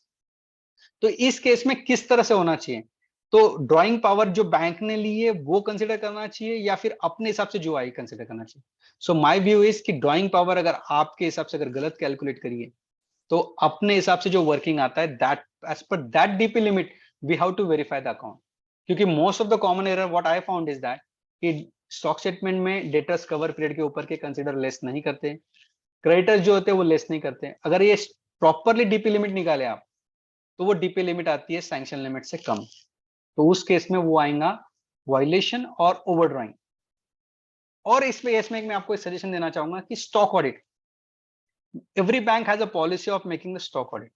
तो स्टॉक ऑडिटर का रिपोर्ट पढ़िए, स्टॉक ऑडिटर का अगर रिपोर्ट पढ़ेंगे आप, तो उसमें काफी एडवर्स कमेंट होते हैं कि stock is not proper, the debtors is this, the DP limit is variation. तो अपने को डीपी लिमिट लेना है, वो ऑडिटर ने जो लिया है और उसके हिसाब से बैलेंस चेक करना है। अगर बैंक बोलती कि नहीं डीपी लिमिट बाद में इंप्रूव हो गए, तो let them prove that whether DP limit is sufficient और नॉट। देन स्टॉक स्टेटमेंट अवेलेबिलिटी आपको बताया, लार्ज बोरो के केस में 6 महीना और बाकी नॉर्मल बोरो केस में 3 महीना। Then dummy credit entries through office account, इस बारे में भी रूता मैडम ने सर्कुलर में बताया कि मैं आपको एक बताऊंगा कि एक पर्टिकुलर अकाउंट्स में, पर्टिकुलर बैंक की बात कर रहा हूं मैं, नेशनलाइज बैंक की बात कर रहा हूं, अकाउंट को एनपीए से बचाने के लिए what they have the system is that कि ऑफिस अकाउंट से वो ईयर एंड पे कुछ एंट्री ट्रांसफर करते थे, ईयर एंड पे ट्रांसफर करके पार्टी के अकाउंट में जमा करते थे। What we have seen that कि अगर जब भी आप ऑडिट करते हो अपन क्या देखते हैं कि अकाउंट का वेरिएशन पूरा चेक करते हैं, अकाउंट में क्रेडिट एंट्री आ गई है, इंटरेस्ट रिकवर हो रहा है या फिर आउटस्टैंडिंग बैलेंस के अंदर बैलेंस अंदर जा रहा है, तो अपन अकाउंट को एनपीए में नहीं डालते। But we have seen the narration that office account, we ask the explanation कि व्हाट इज ऑफिस अकाउंट और नॉमिनल अकाउंट जो किसका अकाउंट है, तो वो पता चला बैंक का अकाउंट है। और bank has a system that कि मार्च एंड में इस अकाउंट में से जमा करने का और वापस 2 अप्रैल को शिफ्ट कर देने का, वापस 2 अप्रैल को बैलेंस बढ़ा देने का। बट कट ऑफ डेट 31 मार्च को अकाउंट एनपीए में नहीं जाने का, क्योंकि जो सीबीएस सिस्टम हो तो अमाउंट किसी की तरफ से जमा हो, अगर वो सिर्फ एंट्री किसी दूसरे पार्टी के अकाउंट में भी जमा कर दे और सेकंड ईयर को ट्रांसफर कर दे तो अकाउंट एनपीए में नहीं जाएंगे। देन एडॉक सैंक्शंस, अगर अकाउंट एनपीए में से बचाने के लिए जानबूझ के कुछ एडॉक सैंक्शन बैंक दे रही है, टेम्पररी ओडी दे रही है, या फिर उसके किसी डायरेक्टर को लोन देके वहां से पैसा जमा कर रही है, तो we have to see that whatever recovery in the account is that recovery should be out of fresh genuine proceeds of the bank, it should not be out of the fresh loan sanction। अगर ad hoc sanction या fresh sanction की वजह से अगर loan दिए गए तो वो एनपीए में काउंट कर सकते हैं। सो जो क्रेडिट आ रहे हैं वो जेन्युइन है या नहीं है, that we have to need to verify as auditor. Coming to the recoveries after 31 March, बहुत सारी बार जब आप ऑडिट जाते हो 31 मार्च को अकाउंट एनपीए में होता है, फिर अगर आप एनपीए में फोर्स करते हो कि पार्टी ऑडिटर बोलता है कि अकाउंट मुझे एनपीए में ही डालना है, तो फिर रीजनल ऑफिस या फिर बैंक मैनेजर सब कुछ मेहनत करते हैं और कुछ अमाउंट रिकवरी कर देते हैं। Now the most important question, whether that recovery has to be considered or not to be considered. So as per RBI, it is very clear mandate that any recovery after 31st March will not be considered. So no recovery after 31st March has to be considered while classifying the NPA. So this is a very settled case, but most of the banks give the explanation that after 31st March he has deposited the amount on 5th April, 10th April. बहुत सी बार auditor के सामने जमा करवा लेते, देखो आप amount जमा कर दिए, EMI रिकॉर्ड हो गए। Now it is your call. As per RBI circular, it is NPA. Now stock statement, 31st March का stock statement as per balance sheet अलग होता है और जो स्टॉक स्टेटमेंट बैंक को सबमिट किया उसमें काफी variation. Now this cases has also to be seen very carefully because there can be a very large variation. अगर स्मॉल वेरिएशन है तो that we can be considering the materiality concept, but अगर variation बहुत ज्यादा है, now you have to see that कि why there is a variation, you should ask the explanation from the party that as per 31st March balance sheet stock is very less, and as per the stock statement given to the bank, the stock is too much high. So there is a manipulation he is doing. As per taxation point of view, stock is different. As per bank finance point of view, stock is different. So being an auditor, we should be very cautious about this thing. And if there is no satisfactory evidence on the record, we should just take the stock as per balance sheet. Or in that case, the DP limit will be different, and DP limit is different, so the account will be classified as NPA. Now, connected parties account, husband है और wife है, husband का account NPA में जा रहा है, तो क्या वाइफ का अकाउंट एनपीए में जाएगा? The simple answer is connected parties account will not be an NPA. The account has to be seen as a customer ID, PAN base पे कस्टमर आईडी बनेगा आपका, तो आपको उस अकाउंट में रिकवरी किस तरह से है। अगर आपको एक अकाउंट एनपीए में जाता है और वाइफ का अकाउंट परफॉर्मिंग है, आप वहां पे चेक सकते हो कि जो प्रोसीड्स आ रहे हैं वेदर दीज आर जेन्युइन और नॉट, क्योंकि इस केस में इस तरह से हो सकता है कि आज अकाउंट परफॉर्मिंग है बट आने वाले 2 महीने में अकाउंट वो भी एनपी में जाएंगे। तो इनहेरेंट अगर वीकनेस है, जेन्युइन प्रोसीड्स नहीं रिकवरी के हैं, जेन्युइन प्रोसीड्स नहीं है बिजनेस के, तो आप वो अकाउंट एनपीए में डाल सकते हो। Now NPA date should not be month end, NPA date should be daily basis. Security valuation के बारे में बताया मैंने आपको, 50%, 10%। Stock audit. Now coming to the gold loan, gold loan के लिए नॉर्मल लोन्स अवेलेबल है, कहीं कहीं पे बैंक के पास बुलेट रिपेमेंट स्कीम होती है, तो ये काफी डेंजरस स्कीम है। बुलेट रिपेमेंट में अगर काफी बैंक क्या करती है, गोल्ड उसी तरह से रखती है, सिर्फ नया जुना बोलते हैं उसको, रिन्यूअल बोलते हैं कि भाई सिर्फ डॉक्यूमेंट पे साइन कर दी, कैश विड्रॉ और cash deposit. So this account अगर इस तरह से रिन्यूअल हो रहे हैं तो this account will also be classified as NPA. So first of all we have to close the old account, we have to release that gold, we have to sign the new paper and we have to withdraw that cash again. तो gold loan bullet payment आपको याद रखना है कि bullet loan में काफी बार सिर्फ documentation घूमते, कोई कैश नहीं आती, कोई विड्रॉवल नहीं होते, कोई जमा नहीं होते, तो दिस अकाउंट में बी क्लासिफाइड एज एनपीए। और एक कोऑपरेटिव बैंक के केस में आरबीआई ने स्पेसिफिकली आरबीआई इंस्पेक्शन में इस टाइप के ट्रांजेक्शन को सबको एनपीए में क्लासिफाई किया।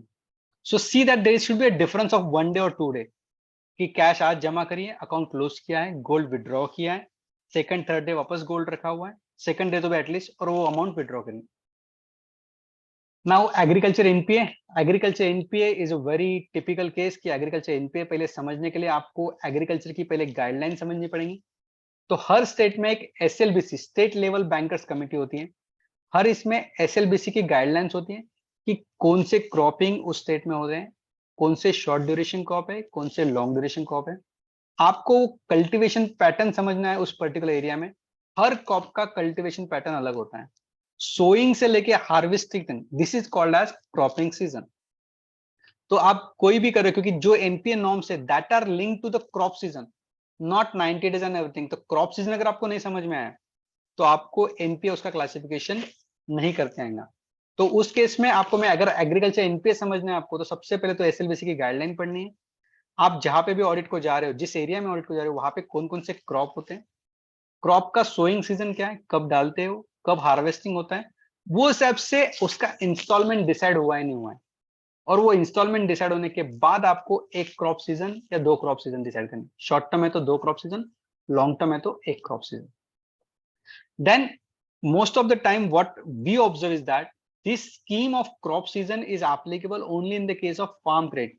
Now you will ask, what is farm credit? As per IROC norm, Annex 2 has mentioned what is farm credit. तो यहाँ पे शॉर्ट में अगर मैं बताना चाहूँ तो एग्रीकल्चर से रिलेटेड अगर कोई भी चीज आप दे रहे हो, फॉर एग्जांपल केसीसी लोन है, ट्रैक्टर लोन है, ड्रिप इरिगेशन लोन है, वेल लोन है, तो ये जो सब लोन है ये सब लोन काउंट होंगे फार्म क्रेडिट में। वेयर हाउसिंग के लोन भी जो है up to 50 lakh rupees farm credit में काउंट। तो इसके लिए वो क्रॉप सीजन के नॉर्म्स एप्लीकेबल है। अगर उस फार्मर को आपने अगर कोई दूसरा व्हीकल लोन दिया है, व्हीकल लोन में भी देखो काफी बार, सपोज पर्सनल कार है, क्रेटा का कार दिया है, तो that can not be as a farm credit, but Bolero car का लोन दिया है तो that may be consider as farm credit, depending on whether is a direct nexus with the agriculture activities और not. तो farm credit अगर है तो crop season के नॉर्म्स एप्लीकेबल होंगे, otherwise normal norms of 90 days will be applicable. Housing loan दिया है तो उसको आपको क्रॉप सीजन के नॉर्म्स एप्लीकेबल नहीं करने। Max what bank can do is that bank can set that installment as per the cropping pattern, जैसे 6 महीने का इंस्टॉलमेंट डिसाइड कर सकती है, साल भर का इंस्टॉलमेंट डिसाइड कर सकती है, but norms will be once installment is overdue 90 days norm will be applicable. Then restructuring, जैसे मैंने आपको बताया था कि रिस्ट्रक्चरिंग में नेचुरल कैलामिटीज में हर महाराष्ट्र बोलो या फिर ड्रॉट एरिया जो है वहां पे काफी बार नेचुरल कैलामिटीज आती है। तो एसएलबीसी या फिर DCC, district level central committee, ये डिसाइड करती है कि लॉस कितना हुआ। लॉस अगर मिनिमम 33% के अगर ऊपर है तो वो अकाउंट इलिजिबल हो जाता है रिस्ट्रक्चरिंग के लिए। और वंस इट इज रिस्ट्रक्चरिंग, सिर्फ रिस्ट्रक्चरिंग में आपको याद रखना कि जिस दिन वो रिस्ट्रक्चरिंग हो उस दिन वो अकाउंट ओवरड्यू नहीं चाहिए। तो ओवरड्यू नहीं चाहिए तो जिस दिन का जो बैलेंस है, इंटरेस्ट बैलेंस है और जो प्रिंसिपल बैलेंस है, that is divided into 2 part, one is current dues and one is past dues. So current dues के लिए आपके लिए अलग नॉर्म लगेंगे और पास्ट ड्यूज के लिए अलग नॉर्म लगेंगे। देन रिस्ट्रक्चरिंग के लिए आपको अगर डिटेल में जाना है तो आरबीआई की गाइडलाइन में सब कुछ लिखा हुआ है कि किस तरह से रिस्ट्रक्चरिंग हो सकता है।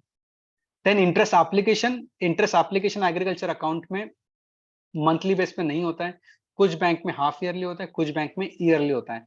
तो इंटरेस्ट एप्लीकेशन समझिए कि एग्रीकल्चर लोन, जैसे अगर मैं बात करूं कि आपको डिवाइड करना है what is farm credit and what is not farm credit, bank वहां पे इतनी स्मार्ट है कि हाउसिंग लोन को मंथली इंटरेस्ट लगा रही हो, तो जब मंथली इंटरेस्ट लगा रही है तभी समझ जाना कि वो फार्म क्रेडिट नहीं है।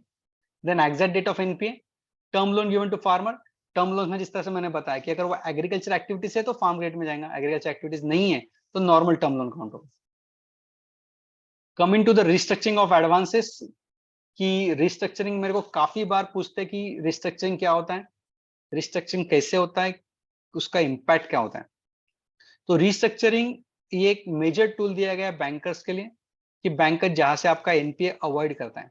एनपीए अवॉइड करने के लिए आप कोई भी अकाउंट एनपीए करेंगे तो बैंक वाले बोलेंगे ये अकाउंट रिस्ट्रक्चरिंग हुआ है। So as a auditor what to observe, what audit guidelines we need to follow, कि रिस्ट्रक्चरिंग में हमने किस तरह से सोचना चाहिए, क्या करना चाहिए। So I have given some simple steps कि जहां से आपको रिस्ट्रक्चरिंग के बारे में आइडिया आएंगे। What are the stages of restructuring? So friends, restructuring can be done at any stage. आपका प्रोडक्शन शुरू हुआ है, नहीं हुआ है, प्रोडक्शन शुरू हुआ है, आपका रिपेमेंट शुरू है तो भी रिस्ट्रक्चरिंग हो सकता है। अकाउंट परफॉर्मिंग है, एनपीए है, रिस्ट्रक्चरिंग कहीं पे भी होता है। रिस्ट्रक्चरिंग मतलब बोरोवर को कुछ फाइनेंशियल या इकोनॉमिक प्रॉब्लम है जिसके वजह से वो जो इंस्टॉलमेंट है या फिर जो टर्म्स है उसमें वो रीपेमेंट नहीं कर सकता, so he need some concessional benefit, so it is called as restructuring. तो ये केस में मेजर कंडीशन इज दैट कि borrower has to give the request that he has some problem, then banker as a banker we need to observe that financial viability of his proposal. What are the exact causes why he is demanding the restructuring, whether this restructuring to be done or not to be done, whether it is financial viable or not. If the bank accept that there is a financial viability, the genuine problem is there, so bank do the restructuring. So most of the time what I observe in that the bank just do restructuring in the computer system, CBS system. There is no paper on the record. So as per this, friends, this restructuring is not a valid restructuring. So what document we need to observe in restructuring is that first one is have bank customer should give the request letter. Then there is a financial viability working by the bank manager. So then loan agreement need to be altered, that whatever term has extended or not, and then that to be entered in the CBS system, and that has to be accepted by the borrower. Restructuring is not a single activity. Bank खुद के base पे नहीं कर सकती। इस केस में आपको सिर्फ गोल्डन रूल याद रखना है कि रिस्ट्रक्चरिंग अगर हुआ है तो स्टैंडर्ड अकाउंट है तो वो सब स्टैंडर्ड में जाएगा, और एनपी अकाउंट है तो एनपी अकाउंट में। यहाँ पे दो एक्सेप्शन बताऊंगा मैं, एमएसएमई रिस्ट्रक्चरिंग और एग्रीकल्चर रिस्ट्रक्चरिंग, इसके लिए गोल्डन रूल लागू नहीं होगा। So friends, coming to now case studies, I have certain 10 to 15 case studies I will cover in just 10 minutes or 15 minutes. So case study number 1, Mr. A is having the cash limit of 5 crore rupees, XYZ bank. Borrower has submitted the last stock shipment for the month of September, specifying the detail of stock on 5th October. Stock shipment is submitted on 7th October. Comment on the NPA status on 31st March. So जैसे मैंने बताया कि stock statement की validity होती है large borrower के case में 6 महीना और स्मॉल बोरोवर के केस में 3 महीना। Now the main question is what is large borrower. So considering the 5 crore limit, जैसे एलएफआर में भी अपने को लार्ज बोरोवर की कंडीशन दी जाती है 5 करोड़ की, तो we will assume that this is a large borrower. अगर अपन ने ये अजम्पशन प्रॉपर रखते हैं तो सितंबर का जो स्टॉक स्टेटमेंट आया है उसका 5 अक्टूबर का, तो this DP will be valid for next 90 days, और उसके बाद आपको 3 महीने मिलते हैं। So overall, as on 31st March, the account will be performing asset, because a simple rule, 30th September stock shipment will be valid up to 31st March.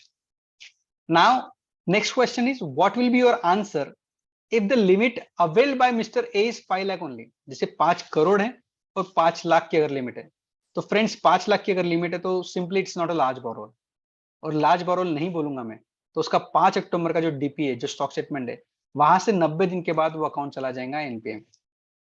तो यहाँ पे एक कंसेप्ट आपको याद रखना है कि लार्ज बोरोवर के केस में 180 दिन है, बाकी बोरोवर के केस में 90 दिन है।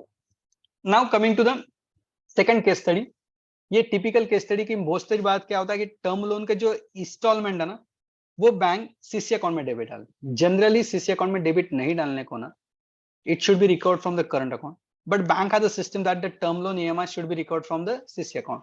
सो ये केस में देखिए, सीसी है, पार्टी का सीसी है 50 लाख रुपए का, टर्म लोन है 150 लाख रुपीज का। सो टर्म लोन का जो ईएमआई है 2,25,000। Bank has a system of recovering term loan EMI from the cash get on regular basis. 31 दिसंबर को सीसी का बैलेंस 50 लाख है, मतलब 50 लाख का सैंक्शन लिमिट है, आउटस्टैंडिंग 50 लाख है, means the account is regular, there is no problem. Since the account is full, मतलब उस time account full था, मतलब कोई ओवर अमाउंट विड्रॉ नहीं हो सकती थी, so the bank has not recovered the EMI of November and December. तो टर्म लोन का जो ईएमआई था वो नवंबर और दिसंबर का बैंक ने सीसी अकाउंट को डेबिट नहीं किया, 4.5 लाख रुपए का। So EMI is there then overdue. So November का ईएमआई ओवरड्यू है, दिसंबर का है, ये उसके बाद के तो ईएमआई सभी बाकी है, मतलब नवंबर, दिसंबर, जनवरी, फरवरी, मार्च, 5 ईएमआई बाकी है। तो 5 ईएमआई अगर बाकी है, एज ए ऑडिटर आप अगर 31 मार्च को जाएंगे तो आप क्या बताएंगे कि अकाउंट एनपीए 5 ईएमआई बाकी। तो but bank manager is smart enough, bank manager is smart enough, उसने क्या किया, 25 मार्च को बैलेंस 50 लाख का ही आपका सीसी में, बट 4.5 लाख रुपए डेबिट डाल दिया 25 मार्च को। Now see that term loan में सिर्फ 3 ईएमआई ओवरड्यू है, जनवरी, फरवरी, मार्च, मतलब 90 दिन का क्राइटेरिया फुलफिल नहीं होगा, तो वो अकाउंट एनपीए टर्म लोन तो नहीं जाएगा। Now coming to the CC account, CC account में up to 25 March the limit was 50 lakh rupees, और 50 लाख पे 4.5 लाख रुपए डेबिट हुए, तो मतलब 54.50 लाख। ये कब हुआ? 25 मार्च। 31 मार्च को कितने दिन ओवरड्यू वैसे वो? 4 से 5 दिन। तो सीसी अगर नॉर्म्स लगाएंगे आप, तो उसको 90 दिन का नॉर्म देने पड़ेंगे ओवरड्रॉन लिमिट को, तभी वो एनपीए में जाएगा। सो टेक्निकली स्पीकिंग ऑन 31 मार्च अगर आप देखते हो तो दोनों भी अकाउंट एनपीए में नहीं जाते। बट बीइंग एन ऑडिटर आपको ये दिख रहा है कि टर्म लोन का जो इंस्टॉलमेंट है वो जब तक सामने करस्पॉन्डिंग रिकवरी नहीं आती अकाउंट में, तब तक वो डेबिट सीसी अकाउंट को नहीं होना चाहिए। तो in that case we will assume that कि 54.5 लाख उसने जो सीसी का बैलेंस किया है उसके हमने करस्पॉन्डिंग एंट्री नहीं है, तो we will assume that this EMI is never recovered. So the account will be NPA1. Then case study number 3, happy companies having cash credit facility of 1 crore, having LC of 20 lakh rupees. जैसे मैंने बताया था आपको कि LC devolve, तो वो example है ये। 31 दिसंबर को उसका बैलेंस है 85 lakh rupees, well within the limit. During the period January to March the balance was within 85 to 90 lakh, interest is duly serve by the borrower. मतलब सीसी अकाउंट में कोई प्रॉब्लम नहीं है, 85 लाख का आउटस्टैंडिंग बैलेंस है, 1 करोड़ का sanction limit है, मार्च से जनवरी से मार्च में 85 टू 90 लाख का बैलेंस चल रहा है, कोई प्रॉब्लम नहीं, CC account is performing one. But LC जो 20 लाख की थी वो 20 दिसंबर को डिवॉल्व हो गई, 20 दिसंबर को डिवॉल्व हो गई, और बैंक ने क्या किया, वो एलसी अलग से रख दी। Now how we should consider this account is कि वो 20 लाख रुपए अलग से नहीं रखी है, 20 लाख रुपए सीसी बैलेंस में ऐड करना है आपको। Even though kept separately, we have to consider both the balance together. तो सीसी का बैलेंस था 85 लाख रुपीस और एलसी का बैलेंस हो गया 20 लाख रुपए, तो overall outstanding will be count as 1 crore 5 lakh rupees, और 1 करोड़ 5 लाख जब आउटस्टैंडिंग बैलेंस है उसका सैंक्शन लिमिट कितना है? 1 crore.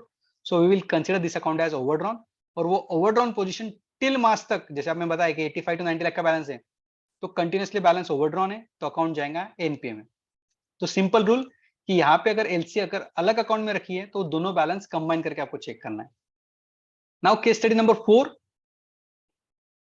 Good companies having the cash credit facility of rupees 1 crore and also having the bill discounted limit of 20 lakh rupees.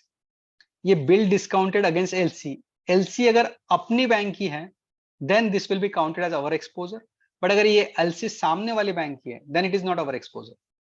सो 20 लाख रुपए। Outstanding balance of CC is 1 crore 5 lakh. During the period January to March, the balance is continuously 1 crore 5 lakh to 1 crore 10 lakh. So by going the thumb rule, the outstanding balance is more than sanction limit. The CC account is NPA. Now bill discounted is 20 lakh. तो 31 मार्च को उसका status क्या रहेगा NPA का? तो जो CC account है वो रहेगा NPA, bill discounted account NPA नहीं होगा अनटिल द सामने वाली बैंक उसको रिवोक नहीं करती। तो 15 मई को bill discounted under LC was not accepted on the presentation by issuing bond 15 मई 2023। तो 15 मई 2023 को दो ऑप्शन है, एक सामने वाली बैंक ने एलसी एक्सेप्ट कर ली, तो एक्सेप्ट कर ली तो सब्जेक्ट क्लोज हो गया, अगर एक्सेप्ट नहीं करी तो वो रिवोक हो गई। तो रिवोक अगर हो गई है तो ये काउंट किया जाएगा कि वो जो 20 लाख का जो रिवोक हुआ है उसका एनपीए डेट भी 31 मार्च काउंट होगा। पर यहाँ पे मेन क्वेश्चन है कि अपन जब ऑडिट को जाएंगे अपन जाएंगे 1 अप्रैल टू 10 अप्रैल के अंदर, तो उस केस में आप किस तरह से काउंट करेंगे? तो उस केस में अपन कुछ नहीं कर सकते, अपने को सीसी अकाउंट एनपीए बताना है और बिल डिस्काउंटिंग जो है वो रेगुलर बताना है। और 15 मई को अगर वो प्रेजेंट पे होने के बाद अगर क्लियर हो गई है तो कोई इश्यू नहीं, अगर बाउंस हो गई है तो बिल डिस्काउंटेड लिमिट जो 20 लाख की उसकी भी एनपीए की डेट 31 मार्च आएंगे। Now deal companies having the cash facility of 1 crore, renewal due on 30 June, 30 जून को रिन्यूअल ड्यू था, but the borrower had not submitted the financial and other document, borrower ने फाइनेंशियल डॉक्यूमेंट नहीं सबमिट किए। Meanwhile on the basis of document available bank had made the short review of the account for the period 1 July to 30 September. Again at the request of the borrower, bank had reviewed the second time from the 1st October to 31st December. There is no activity for review renewal by the bank. NPA status. यहाँ पे आप जाएंगे तो bank वाले बताएंगे आपको, मतलब bank manager at bank level, कि देखो सर 31 दिसंबर तक तो हमने रिव्यू कर दिया है और आपके एनपीए के नॉर्म्स रहता है कि 180 दिन तक अकाउंट एनपीए नहीं हो सकता है। तो यहाँ पे आपको एक चीज याद रखना है कि short term review is not our concept. अपना रिन्यूअल ड्यू हो गया था 30 जून 2022 को, उसके बाद अगर रेगुलर रिन्यूअल हो गया है तो it's okay, otherwise after 180 days account will be NPA. Then consortium bank, ideal companies taken consortium loan from the bank, Lead bank is SBI and our bank is CBI. Borrower is under stress and unable to serve debt on the time with the all bank in consortium, but managing to pay the dues of certain bank only. कुछ बैंकों के पैसे time पे दे रहा हो, कुछ बैंकों के नहीं दे रहा है। 31 दिसंबर को SBI ने उस अकाउंट को एनपीए कर दिया और कुछ दूसरे बैंकों ने भी एनपीए कर दिया, but central bank continued the performing, mentioning that all the dues of borrowers are duly recovered, though no dues are pending against the borrower. Comment on NPA status. यहाँ पे कुछ बात ऑडिटर नेगेटिव स्टेटमेंट लेते हैं कि भाई SBI ने अगर उसको एनपीए कर दिया है, बाकी बैंकों ने एनपीए कर दिया, तो हम भी एनपीए करेंगे। Going by the RBI circular on a plain reading the account will not be NPA. Central bank का आपका ऑडिट है तो आपको देखना है कि रिकॉर्ड ऑफ रिकवरी क्या है। But if you go one step ahead और आपने देखा कि कोई इनहेरेंट वीकनेस है क्या, कोई फ्रॉड है क्या, कोई मिसअप्रोप्रिएशन है क्या, वैल्यू ऑफ सिक्योरिटी में इरोजन है क्या, उस बेस पे अगर एसबीआई बैंक ने अगर एनपीए किया है तो आप इस अकाउंट को भी एनपीए कर सकते हैं। Now, in the same example, no, it is a different example. X has a sanction limit of 1 crore rupees. Bank had set the DP limit throughout the year 1 crore. During the audit, we observed that while going through the DP assessment, bank had not taken into consideration for debtor cover period and debtor's margin as per sanction note. If we apply the margin and cover as per sanction note, DP limit assessment work out to be 50 lakh rupees. Outstanding balance is 85 lakh rupees. Bank के हिसाब से DP limit 1 crore है, but जब हमने DP work limit workout करी तब वो आई 50 lakh rupees और उसका आउटस्टैंडिंग बैलेंस 85 लाख। बैंक के हिसाब से अकाउंट एनपीए में नहीं है तो अपने हिसाब से क्या करना चाहिए, जैसे हमने कंसीडर किया अगर डीपी लिमिट अगर अपन असेस कर रहे हैं तो DP limit we have to consider as per us, so as per us this account will be NPA. ये 8 नंबर की केस स्टडी मैंने बताई थी इंटरेस्ट सर्विंग की, वो आपसे कवर हो चुकी है already. Then case study number 9, CC limit है 10 लाख की, borrower is not operating in the account routinely. Borrower routinely operate नहीं कर रहा है, डोरमेंट अकाउंट है। Only at the quarter end interest is deposited in full for the quarter. As on 31st March outstanding balance is 10 lakh rupees, means no word NPA status on 31st March। तो जैसे हमने बताया कि account में अगर कोई सॉलिसिटरी entries है, fuse सॉलिसिटरी credit entries, अगर कुछ अकाउंट की वजह से, कुछ अमाउंट की वजह से अकाउंट वो सिर्फ रेगुलराइज हो रहा है, तो यहाँ पे ऑडिटर को कॉल लेना है कि whether this entries are sufficient और नॉट। He can take adverse review also that the business is not going on. He has to consider the different parameters: stock statement submission, business status, GST returns, transactions, other banking transactions, and then see that this account is NPA or not. अगर उसका सब कुछ अच्छा है, सिर्फ वो interest मतलब सिर्फ यहाँ पे ऑपरेशनल इश्यूज आ रहे हैं उसके कुछ, कि उसका कुछ सपोज जो ट्रांजेक्शन है वो कहीं बाहर से वो दूसरे बैंक में चल रहा है, यहाँ पे सिर्फ वो ईयर एंड पे पैसे जमा कर रहा है, तो we can suggest that the bank should route the transaction with our bank, but we can not make the NPA. Then अगर अदरवाइज अगर है, अगर आपका ओपिनियन कुछ अदरवाइज है, तो we can make this account is NPA even though the on the basis of record of recovery there is no pending dues. मतलब on financial record the account is PA, but on inherent weakness we can make this account as NPA. Then case study number 10, ABC Limited is having cash credit of rupees 5 crore as on 31st December. Outstanding balance is 5.05 crore and no credit thereafter till 31st March 23 आएगा वहां पे। Balance outstanding is 5.20 crore. Company had made all the repayment of overdues on 10th April 23. Balance as on 10th April 23 is 4.98 crore. So it is a typical case कि जहां पे आप audit पे जाते हो कि वहां पे यही केस मिलता है आपको, 31st मार्च को अकाउंट एनपी में जाता है, उसके बाद कुछ क्रेडिट इंटरेस्ट करके वो अकाउंट रेगुलर लाने की कोशिश करें। तो as per RBI circular it is a clear answer that on 31st March we have not to consider any credit entries after 31st March। Now term loan के लिए यहाँ पे एक टिपिकल इश्यू आपको ध्यान में रखना चाहिए। टर्म लोन में 5 EMI ओवरड्यू थे अक्टूबर में, पार्शियल रिकवरी आई अकाउंट में। However, one installment was always remain overdue for the rest of the period till March 23. So अक्टूबर 22 में अकाउंट एनपी में चला गया, बाद में एक ही हफ्ता ओवरड्यू बाकी रहा, तो मार्च 23 को अकाउंट एनपी में रहा या नहीं। तो एनपीए में से अपग्रेडेशन अगर करना है तो ये एक रूल याद रखना कि आपको ओवरड्यूज 0 होना चाहिए। जब तक ओवरड्यूज 0 नहीं होते the account can not be shifted to performing. So as per us the account will be NPA on 31st March. Now, in case of term loan, we have to see the theoretical outstanding balance. So, in case of term loan, borrower has prepaid 10-month EMI in the month of June 22, subsequently has not paid any amount to the credit of term loan. What would be the account required to be classified at 31st March? तो काफी बार अपने junior staff जाता है, वो check करता है कि जैसे सीसी में वो लास्ट 3 महीने के ट्रांजेक्शन देखता है, टर्म लोन में भी देखता है कि भाई जून महीने के बाद कोई उसका ईएमआई नहीं आया। तो फ्रेंड्स, टर्म लोन में इस तरह से नहीं वर्किंग होता है। टर्म लोन में आपको देखना है थियोरेटिकल आउटस्टैंडिंग बैलेंस, आपको कंपेयर करना है एक्चुअल लेजर बैलेंस। अगर पार्टी ने 10 हफ्ते अगर बिफोर टाइम भर दिए हैं, even though there is no recovery in the account from June to March, he has repaid all 10 EMIs in advance, so the account will not be NPA. ये case वही है, 5 EMI overdue है 31 अक्टूबर को, account was marked NPA. Subsequently the entire overdue was recorded on 15 जनवरी, मतलब 31 अक्टूबर का account NPA में था, 5 हफ्ते ओवरड्यू थे, बट 15 जनवरी को पूरा ईएमआई रिकवर हो गया, ओवरड्यू 0 हो गए, और उसके बाद उसने फरवरी मार्च के नहीं भरे, तो अकाउंट एनपीए में जाएगा या नहीं जाएंगे?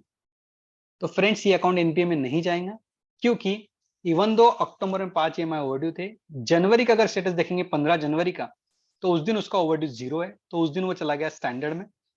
और once the account is shifted to standard, then फरवरी और मार्च उसके 2 ही हफ्ते ड्यू है, तो as on 31st March there will be 2 EMI outstanding.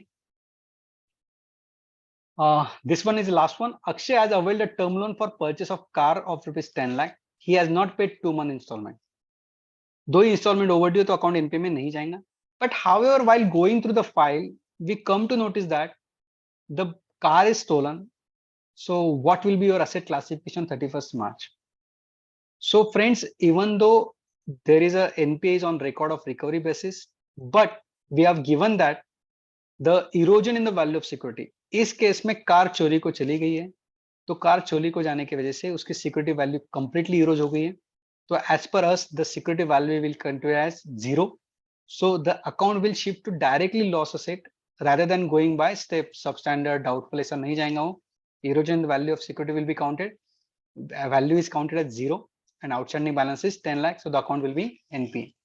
So friends, I have tried to cover the NPA practical issues and case studies. So any questions? I'm open for the question. Over to you, Mukund sir.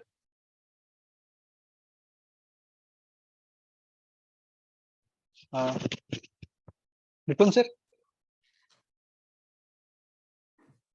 Hello. Am I audible?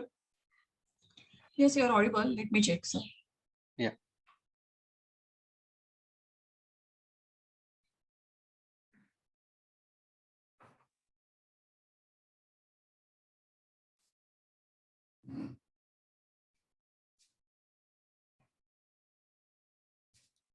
Good afternoon. This is CA Abhilasha Mule. There is some technical problem at CA Shailesh Kare's end, so he is not able to continue with conducting. So I'll just take over for the time being. Yes, ma'am. Yes, ma'am. Any questions, ma'am? Yeah, we will just go to the participants. I request if anyone has any questions, please put them before sir. Or else he has shared his email ID and phone number also. I think because we'll have to give the proper facts of the case, it will be better if we put it to him by way of email. Is it okay, sir? Yeah, definitely, ma'am. Definitely, ma'am. I would heartily like to thank you for taking it on a case-based basis, because general guidelines are available to everyone and we can go through them as and when it is needed. But in spite of our being reading them for so many years over and over, every case has its own typical issues. So thank you very much for taking them on case-to-case basis, and especially stock statements and post closure recovery is always a tactical issue, because we face n number of pressures for changing our opinions or whatnot. Yes. Yeah. So thank you for giving us an insight as to how to approach that issue. Thank you, ma'am. Yes. I think it must have enriched our participants. Definitely, we would have liked to have an in-person session with you. So yes, ma'am. Definitely. No problem. Take this opportunity to invite you to Ratnagiri. Let's see whenever. Yes, madam. I will love to visit Ratnagiri. Yes, and I think this issue needs a full, more than, I think even for 3 years we can. Yeah. Yeah. So thank you very much, sir. Thank you very much, ma'am. Thank you much for inviting me for this seminar. Thank you very much. Thank you so much. Okay. So thank you on behalf of our branch also. And I would like to take this opportunity to thank all the participants also. And CA Kedkar sir and also Ruta Chittai madam.